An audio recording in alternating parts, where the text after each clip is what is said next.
I'd like to address you this evening on the visits that we are going to have in relation to BRICS this week, but more particularly on South Africa's foreign policy in the light of our country being the host of the 15th BRICS Summit. I would also like to get us to understand and appreciate the significance of this gathering for our country and for the African continent. A day ahead of the visit of the BRICS members and others, we will receive President Xi Jinping, President of the People's Republic of China, on his 4th state visit to South Africa. This BRICS summit and the state visit by President Xi Jinping, as well as the many bilateral meetings and engagements we will have with President Lula da Silva of Brazil, with Prime Minister Modi of India, and many other heads of state on the sidelines of the summit, have a bearing on our relationships with other countries and South Africa's place in the world. To understand why these relations are so important for our country and its people, we need to understand the principles and the values that shape our foreign policy and also inform our international relations. Before the dawn of democracy in 1994, the apartheid South African state was a pariah in the international community, condemned for committing a crime against humanity. The foreign policy of apartheid South Africa was defined by coercion, destabilization, and military aggression. Since the advent of democracy, South Africa's foreign policy has been based on what our forebears inscribed in the Freedom Charter in 1955, when they declared that South Africa shall be a fully independent state which respects the rights and the sovereignty of all nations. South Africa, they continue to say, shall strive to maintain world peace and the settlement of all international disputes by negotiation, not war. This foreign policy approach is also a product of the efforts of leaders such as the late Oliver Reginald Tambo, who mounted a vigorous worldwide campaign to secure global support for our just struggle against apartheid. This put South Africa on the global map in relation to the interests of its people, while the world condemned its apartheid rulers. Indeed, our foreign policy is a matter that is vital to our progress as a nation. Through stronger relations with other countries, manifested through investment and trade relations, we are able to grow our economy, create more opportunities for new businesses, and create jobs. South Africa's foreign policy aims to promote our national interests based on the protection and promotion of our national sovereignty and constitutional order. It is also aimed at improving the well-being, the safety, and the prosperity of our citizens, and the achievement of a better Africa and a better world. The key pillars of our foreign policy include the promotion of human rights, peace and stability, and the strengthening of trade and investment ties with other countries. This foreign policy stance that we have taken since the advent of democracy has positioned South Africa as a reliable and influential partner on our continent and in the world. This has enabled our country to have friendly and valuable relations with countries around the world at political, diplomatic, trade, investment, sporting, social, and many other levels. It is these principles that guide our participation in BRICS.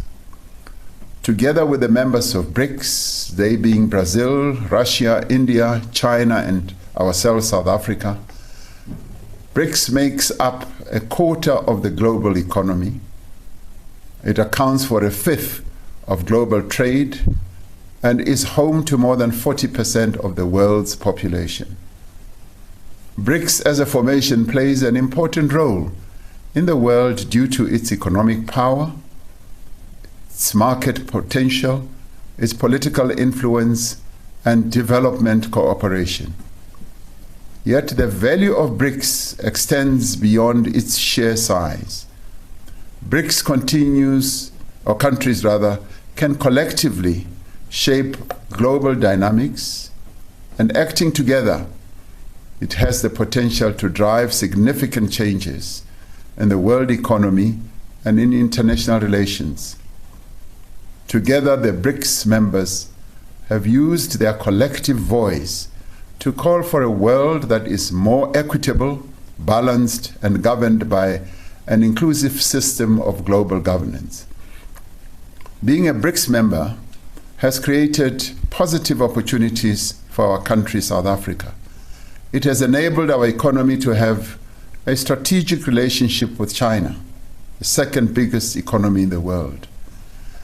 Based on the strategic relationship between South Africa and the People's Republic of China, we will be signing several agreements during President Xi Jinping's state visit to our country.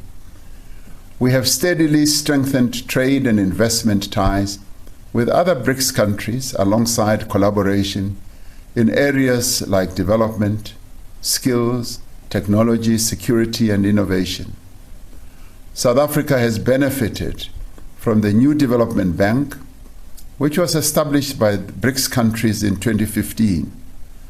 Our country has been funded by the bank in several infrastructure projects to the value of 100 billion rand in sectors such as roads, water, energy, and transportation as well. South Africa has always championed the interests of Africa within BRICS. To further advance the African development agenda, more than 30 heads of state and government from across our continent will be attending the summit at our invitation. We want to build a partnership between BRICS and Africa so that our continent can unlock opportunities for increased trade, investment, and infrastructure development. There are great opportunities for other BRICS countries to participate in the African Continental Free Trade Area by locating production and services in various countries on our continent, including our own, by partnering with local companies and local entrepreneurs. The 15th BRICS Summit will discuss a number of issues, including the important issue of the possible expansion of the membership of BRICS.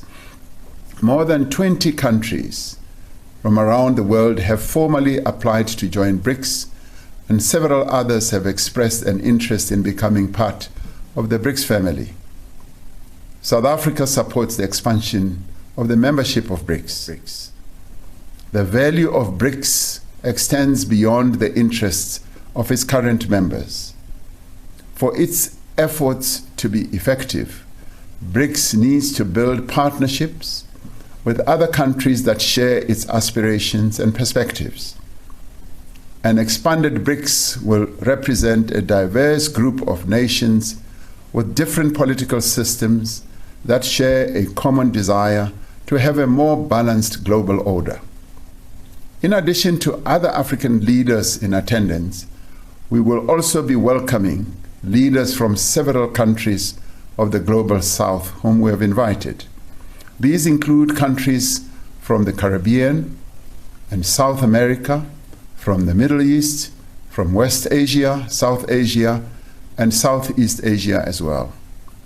This BRICS Summit is particularly important as it is being held as the world is confronted by fundamental challenges that are bound to determine the course of international events for years to come.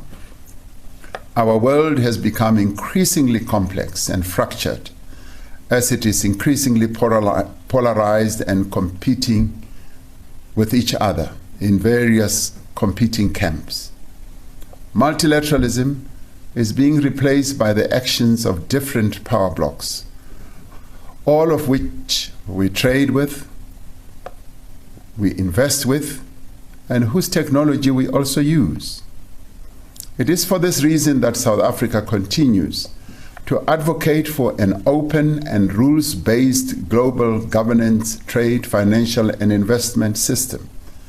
It must be a system that does not depend on the exercise of power or unilateralism, but by advancement of the interests of the peoples of the world. It is in this rules-based system that we seek to advance African prosperity and industrialization.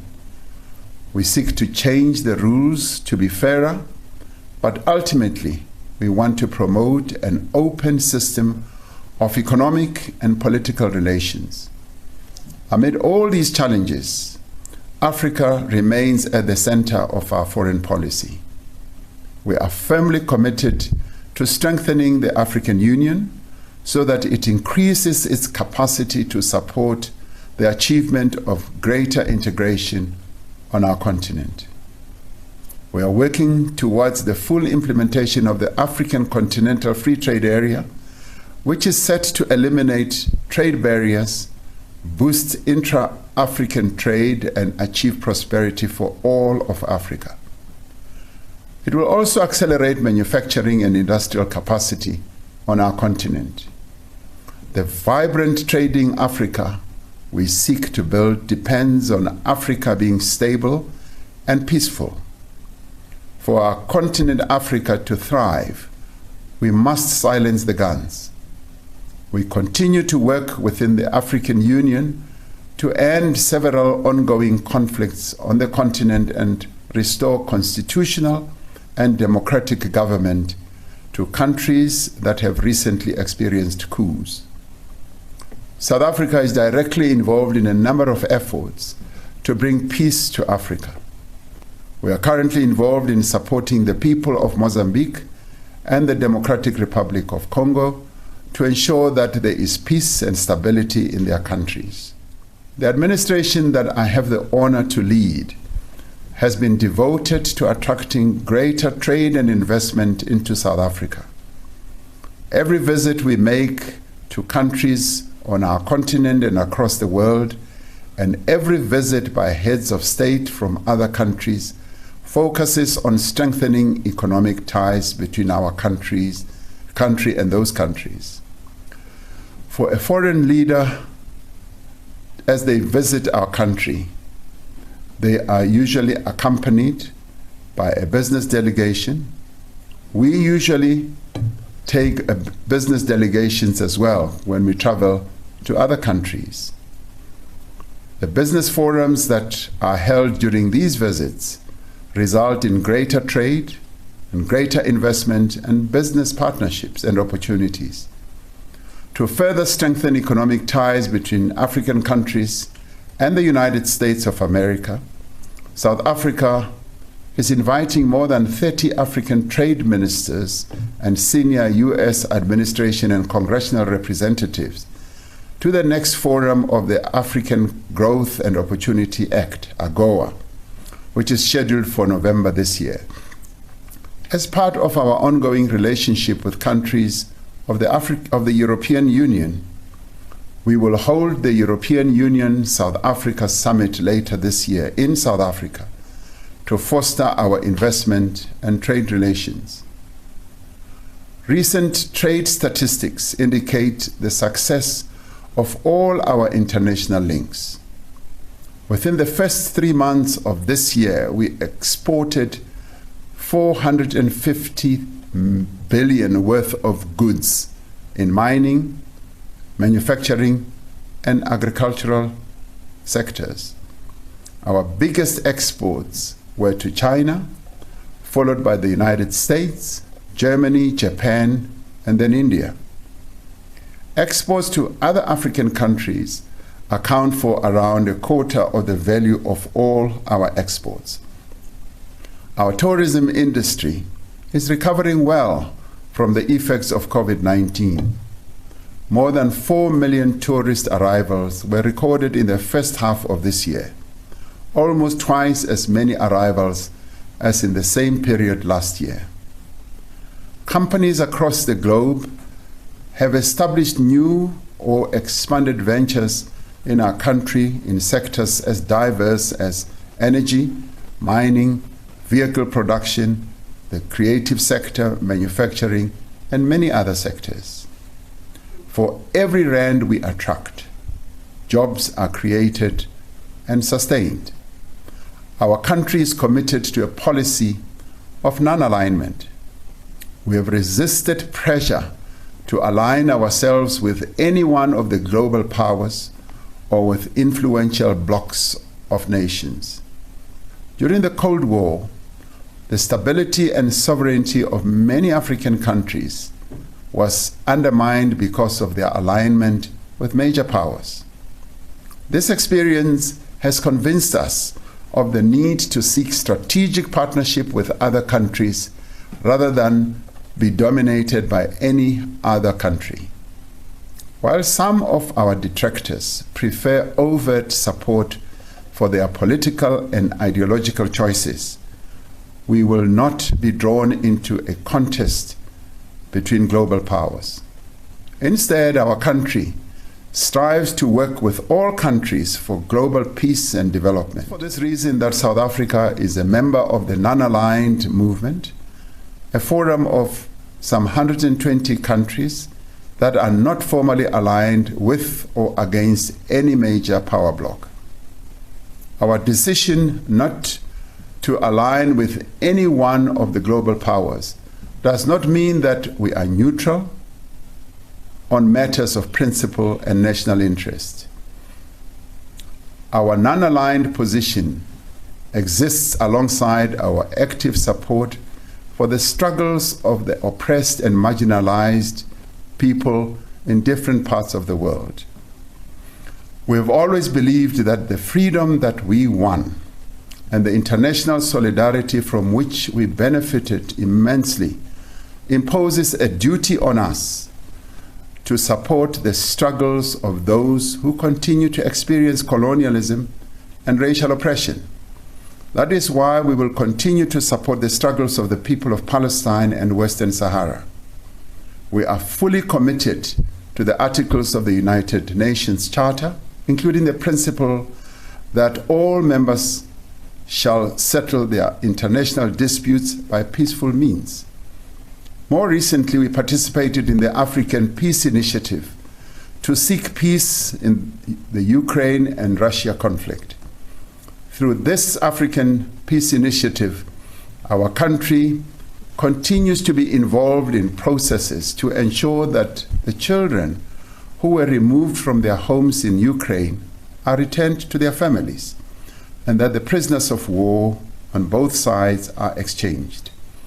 We continue to be involved in the talks regarding the reopening of the Black Sea to facilitate the flow of grain to the world markets. We firmly believe that dialogue, mediation, and diplomacy is the only viable path to end the current conflict and achieve a durable peace. We support the principle of respect for the territorial integrity and sovereignty of all states and peoples. In the midst of the grave challenges facing humanity, we are determined that a reformed and representative United Nations exists alongside our firm belief that this premier multilateral institution needs genuine reform to make it more democratic, more representative, and efficient. The UN Security Council must be transformed into a more inclusive, more effective body that is able to ensure peace and security. We're very pleased that the UN Secretary General, Antonio Guterres, will be attending the BRICS summit at our invitation. South Africa, as a member of the Community of Nations, will continue to play a constructive role in world affairs. In 2025, South Africa will assume the presidency of the G20 group of nations. This will be the first time that the G20 meetings are held and hosted in Africa. The G20 summit in 2025 will be an opportunity for South Africa to take a lead on critical challenges facing the global community. South Africa's approach to foreign relations is to seek increased collaboration, to secure greater trade opportunities and increased investment, and to work closely with partners across the globe to entrench peace and democracy and prosperity. As we continue to define our place as South Africa in the world, as we advance the needs of our people, we will continue to mobilize all moral, political, and economic strength on the side of peace and development for all of humanity. We will continue our efforts to give effect to the call of the Freedom Charter that there shall be peace and friendship. As the week begins tomorrow, the streets of our country will be hubs of activity as visitors from various countries and nations will be our guests. Let us welcome them and give them the warmth and hospitality that we are known for. A number of those people may choose to stay for a few days beyond the summit to visit various beautiful parts of our country. And I call on all of us to show them the very best of South African Ubuntu as they go around our country.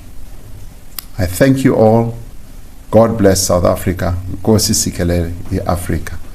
Mudzimu ushulupadze Afrika chipembe. Thank you.